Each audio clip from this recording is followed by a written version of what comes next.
देश की ताकत तीनों है, महान जवान, किसान और जनता महान। कांग्रेस का केंद्रीय बजट 2026-2027 पर हमला। प्रचार के अनुरूप नहीं, बिल्कुल निराशाजनक।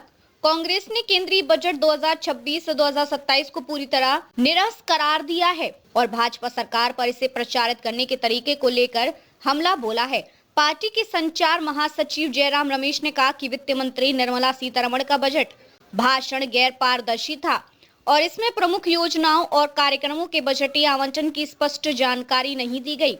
रमेश ने एक्स पूर्व ट्विटर पर पोस्ट में लिखा, हालांकि बजट दस्तावेजों का विस्तार से अध्ययन करना आवश्यक है, लेकिन 90 मिनट के भाषण के बाद यह स्पष्ट हो गया है कि बजट प्रचार के मुकाबले बेहद कमतर साबित हुआ। यह पूरी तरह निरस था। उन्होंने कहा कि भाषण में पारदर्शिता की कमी थी, क्योंकि इसमें जनता, पत्रकार और नीति निर्माता ये नहीं जान सके कि महत्वपूर्ण योजनाओं और कार्यक्रमों के लिए कितना बजट निर्धारित किया गया है। बजट की मुख्य घोषणाएं।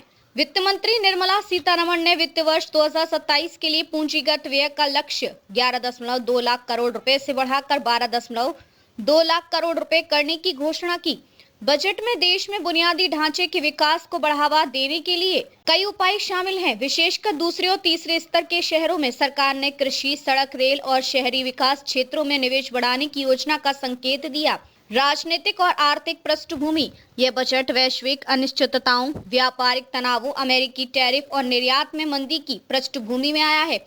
ऐसे समय में निवेशकों और उद्योग जगत की निगाहें सरकार की आर्थिक सुधार और विकास योजनाओं पर टिकी थी। कांग्रेस का तर्क है कि बजट में केवल सांख्यिकीय आंकड़ों और लक्ष्यों की घोषणा की गई है, जबकि सटीक बजटीय आवंटन और योजनाओं का क्रियान्वयन स्पष्ट नहीं है। यह भाजपा के नेतृत्व वाली एनडीए सरकार का अपने तीसरे कार्यकाल में तीसरा बजट भी है। कांग्रेस की टिप्पणी का सार, बजट पूरी तरह निरस है, भाषण गैर पारदर्शी था, प्रचार के मुकाबले बजट कमतर साबित हुआ, जनता और नीति निर्माताओं को बजटीय आवंटन की जानकारी नहीं मिली। विश्लेषक का नजरिया। कुछ अर्थशास्त्री मानते हैं कि बजट में पूंजीगत व्यय बढ़ाने का कदम सकारात्मक है, लेकिन निर्मल बजट भाषण में योजनाओं के कार्यान्वयन और वित्तीय विवरण की कमी चिंताजनक हो सकती है। और तीसरे स्तर के शहरों में निवेश से ग्रामीण और अर्ध शहरी अर्थव्यवस्थाओं को लाभ मिल सकता है, लेकिन इसका असर तभी दिखाई देगा जब भविष्य में स्पष्ट बजटीय रोड मैप और पारदर्शिता हो। देखते रहिए changing future TV. Like, share और सब्सक्राइब करना ना भूलें।